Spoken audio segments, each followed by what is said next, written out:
नमस्कार दोस्तों, स्वागत है एक बार फिर से आपके अपने एजुकेशन चैनल एजुट्यूबर देव पर। तो दोस्तों, जब से वो कल वाली अपडेट जारी हुई है जिसमें नई शिक्षा नीति के अंतर्गत जो कॉलेज लेक्चरर या यूँ कहें असिस्टेंट प्रोफेसर इन कॉलेजेस की जो भर्ती है उसमें एकेडमिक रिकॉर्ड जो शैक्षणिक योग्यताएं हैं और उसमें शैक्षणिक जो अलग अलग कीर्तिमान हैं, जैसे यूजी का हो गया, पीजी का हो गया, फिर नेट सेट स्लेट हो गया, फिर पीएचडी एमफिल, ये सारी चीज़ें और उनके अलग अलग नंबर जोड़े जाएंगे, उनमें कैसे कैसे परसेंटाइल है उसके बेसिस पे इस वीडियो में हम लोग जानेंगे कि ये जो पूरी शैक्षणिक अभिलेख यानी कि एकेडमिक रिकॉर्ड की जो पूरी कहानी है वो कैसे फिट बैठती है असिस्टेंट प्रोफेसर पे, और कैसे आपके पास अगर एमफिल और पीएचडी है तो आप थोड़े फ़ायदे में, और कैसे आपके पास नेट सेट स्लेट है तो आप उतने ज़्यादा लाभ में नहीं हो। अब इस वीडियो में हम लोग आगे बढ़ें उससे पहले मैं ये बता दूं, मेरे लिए और ये जो अपना चैनल है एक फैमिली की तरह है, परिवार की तरह है, और इस परिवार में जो पीएचडी और एमफिल वाले हैं वो भी उतने मायने रखते हैं जितने कि नेट सेट और स्लेट वाले। तो मेरे लिए कोई कम नहीं है, कोई ज़्यादा नहीं है, सभी एक समान है। तो कोई ऐसे मत मानना कि सर आप पीएचडी वालों की थोड़ा कम पक्ष करते हो, नेट सेट स्लेट वालों का ज़्यादा करते हो। देखिए, ऐसा कुछ नहीं है। हालांकि ईश्वर के आशीर्वाद से अभी तक ऐसा कोई कमेंट आया नहीं है, क्योंकि यहाँ जो अभ्यर्थी जुड़े हुए हैं चैनल पे कम से कम 2 सालों से, उनको अच्छे से पता है कि यहाँ किसी का पक्षपात नहीं होता, जो ओरिजिनल बात होती वही यहाँ पे रखी जाती है। तो आप सभी का एक बार से मैं कहना चाहूँगा कि हार्दिक आभार व्यक्त करना चाहूँगा एक बार फिर से आप सभी का। हमेशा करते आया हूँ और आगे भी करता रहूँगा। जो यकीन आप सब ने मुझ पे जो दिखाया, जो विश्वास, जो बिलीव आपने मुझ पे किया है, उसके लिए थैंक यू वेरी मच आप सभी को। और इसी कड़ी में हम लोग आगे बढ़ते हैं और जानते हैं कि कैसे नॉन पीएचडी जो है वो उतने लाभ की स्थिति में नहीं है। अगर ये रूल यूजीसी रेगुलेशन 2018 वाला अगर लागू हो गया, शैक्षणिक अभिलेख यानी कि एकेडमिक रिकॉर्ड वाला रूल जो है वो लागू हो गया असिस्टेंट प्रोफेसर 2022 पे, तो और पीएचडी वाले लाभ की स्थिति में इसमें रहेंगे, क्योंकि उनके अंकों का मैटर अलग रहेगा। तो ये जो है यूजीसी रेगुलेशन 2018 है। हालांकि इससे पहले एक ड्राफ्ट भी यूजीसी ने बनाया था फरवरी 2018 में, बट उसको जो है उतनी मान्यता मिली नहीं। और ओरिजिनली जो भारतीय सरकार द्वारा जो ये भारत राजपत्र द गैजेट ऑफ इंडिया आप देख सकते हो, यानी कि जो मान्यता मिली है वो जुलाई 2018 वाले ड्राफ्ट को मिली है, जिसमें और जो फरवरी वाला था उसमें अंकों का डिफरेंस ऐसा है कि उसमें जो ग्रेजुएशन और पोस्ट ग्रेजुएशन के अंक थे वो ज़्यादा मिलते थे, और जुलाई 2018 वाले में जो है वो कम मिलते हैं। इसीलिए पीएचडी की जो मान्यताएं हैं वो यहाँ पे थोड़ी सी बढ़ गई है। अब देखिए, इसी जो क्रम में आप थोड़े से आपको नीचे जाना पड़ेगा, बहुत लंबा चौड़ा ये पूरा पोर्शन रहेगा इसका, इसीलिए आप क्या करो कि इसमें बिल्कुल आप नीचे की ओर जाने की कोशिश करो, या साइड से आप पकड़ के नीचे खींच लीजिए, और यहाँ पर आपको पूरा ये एकेडमिक रिकॉर्ड का पूरा स्टेटस मिल जाएगा कि कहाँ किसके कितने नंबर जुड़ते हैं। अब देखिए ये रहा। वैसे ये जो टेबल 3B है, देखिए ये टेबल 3B इससे पहले बनाई गई थी फरवरी 2018 वाले में, जिसमें जो देखो आप देख रहे हो 45 मिनिमम, इसमें जो 10 अंक जुड़ते हैं उसमें मिनिमम में जुड़ते थे 16 अंक।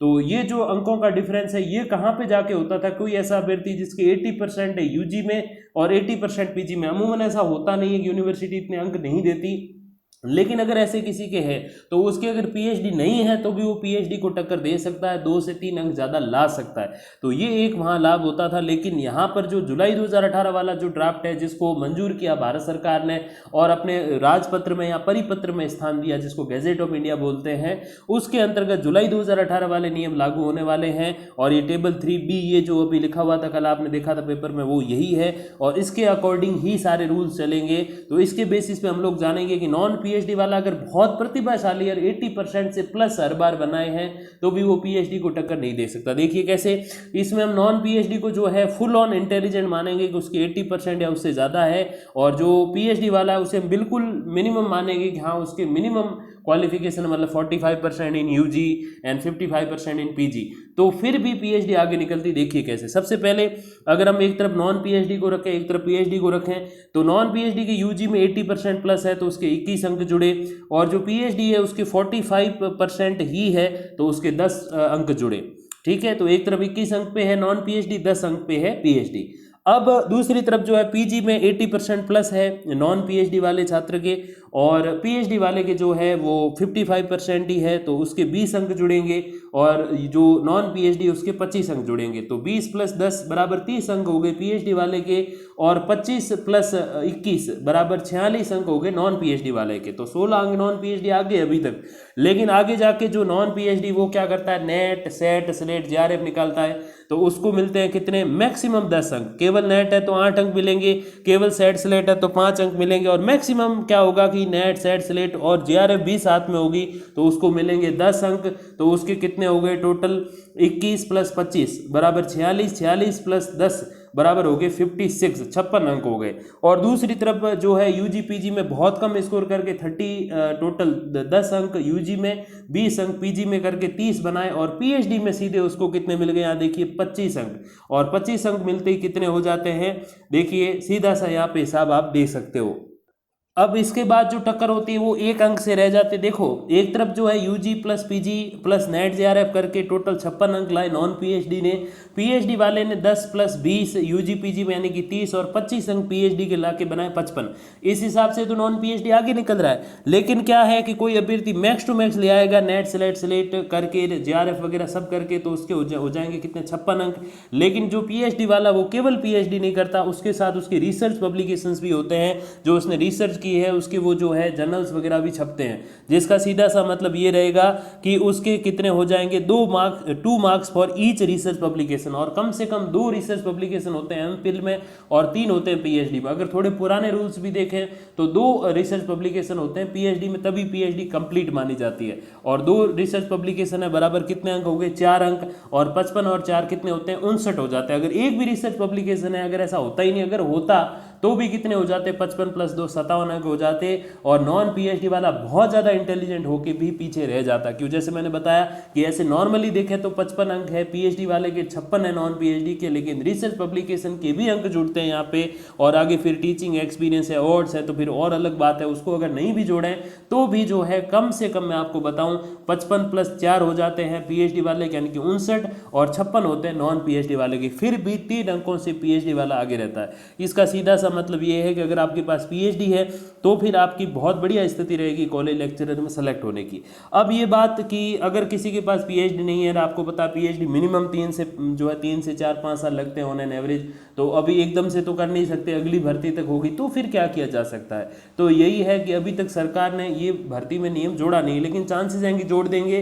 तो उसमें ऐसा किया जाए कि जो टोटल अंक भार है जिसको वेटेज बोलते हैं, जैसे आपने रीट में कहीं अगर आपको पता हो, आपने देखा हो, तो 70 + 30 का रेशियो था, मतलब 30% ग्रेजुएशन के मार्क्स और 70% आपके जो है रीट एग्जाम के मार्क्स जोड़े जाते थे।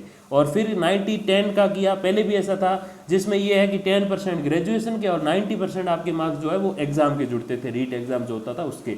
अब हालांकि चीज़ें बदल गई है, तो उसको कहते हैं वेटेज। और वेटेज में भी इसमें अगर ऐसे किया 50 + 50, यानी कि 50% एग्जाम प्लस इंटरव्यू और 50% ये टोटल आपका जो कैरियर रिकॉर्ड है या जो एकेडमिक रिकॉर्ड है जो, तो ये एकेडमिक रिकॉर्ड हमेशा आगे रहेगा, क्योंकि जो एग्जाम होता है उसमें आप ऑलमोस्ट 100% स्कोर नहीं कर सकते, लेकिन इस एकेडमिक रिकॉर्ड में आप बहुत अच्छे अंक ला सकते हो और 80 to 90% स्कोर कर सकते हो। 80-90% स्कोर कैसे, कि जैसे अब ये टोटल जो है 100 अंकों का है, तो इसमें आप जो है अगर ढंग के फर्स्ट डिवीजन से अगर आप पास हुए तो ऑलमोस्ट 80-90 आप स्कोर यहाँ से ला सकते हो, तो यहाँ आप बहुत आगे निकल जाओगे। और वहाँ कॉलेज लेक्चरर जैसे हाई प्रोफाइल एग्जाम में, और वो भी इतना डिफिकल्ट पेपर आता है लास्ट वाला, आपने देखा होगा जीके का इतना डिफिकल्ट आया, पॉलिटिकल का बहुत डिफिकल्ट आया, तो ऐसे डिफिकल्ट पेपर में 80-90 स्कोर करना ऑलमोस्ट इम्पॉसिबल है। तो सीधी सी बात ये है कि इधर जिसने पीएचडी कर रखी है 50-50 अगर दोनों का रेशियो रहता है, मतलब 50% जो वेटेज है वो आपके जो ये एकेडमिक रिकॉर्ड है उसको मिले और 50% वेटेज जो है वो एग्जाम प्लस इंटरव्यू को मिले,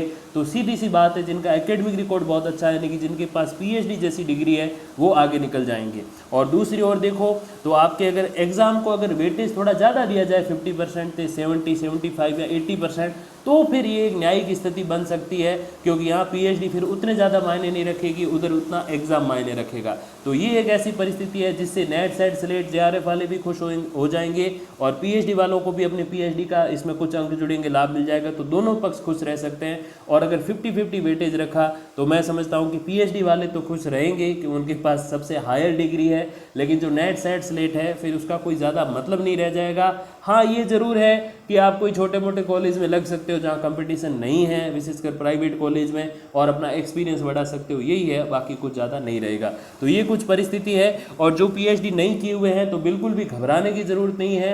आप नेट और जेआरएफ का जो एग्ज़ाम होता है अभी जून में ही है मेरे हिसाब से, अभी फॉर्म भरे गए थे, तो उसमें आप बहुत अच्छा स्कोर कीजिए और अपनी जेआरएफ निकालिए, और उसके बेसिस पे जब यूनिवर्सिटी का नोटिफिकेशन आए, भर्ती आए अपने पीएचडी के लिए, तो उसमें आप अपनी सीट देख के जो है आवेदन कर दीजिएगा, और उस बेसिस पे आपका इंटरव्यू के साथ उसमें सिलेक्शन हो जाएगा, तो आपके आने वाले समय में पीएचडी हो जाएगी। हाँ मानता हूँ ये भर्ती थोड़ा सा रहेगा मैटर, लेकिन आगामी आप जो है न केवल कॉलेज लेक्चरर बल्कि यूनिवर्सिटी लेक्चरर जो होते हैं, असिस्टेंट प्रोफेसर वगैरह, उन पदों के लिए भी आप आवेदन कर पाओगे। तो पीएचडी नहीं है तो निराश नहीं होना है, बहुत अच्छे से नेट जेआरएफ करिए और पीएचडी भी कर दीजिए आने वाले समय में। और जिनके पास पीएचडी है उनको बहुत बधाई कि उनके पास सबसे हायर डिग्री है, उसका उनको जो है लाभ मिलने जा रहा। तो यही कुछ एक अपडेट है यूजीसी रेगुलेशन के अनुसार। ये जो पूरी पीडीएफ है 100-125 पेजेस की, इसका लिंक मैं डिस्क्रिप्शन में दे दूंगा, तो वो वहाँ से आप खुद जो है इसको थोड़ा और पढ़ लीजिएगा, थोड़ा और गहनता से, ताकि आप भी समझ पाओ। और बाकी जो भी चीज़ें अपडेट्स वगैरह आएंगी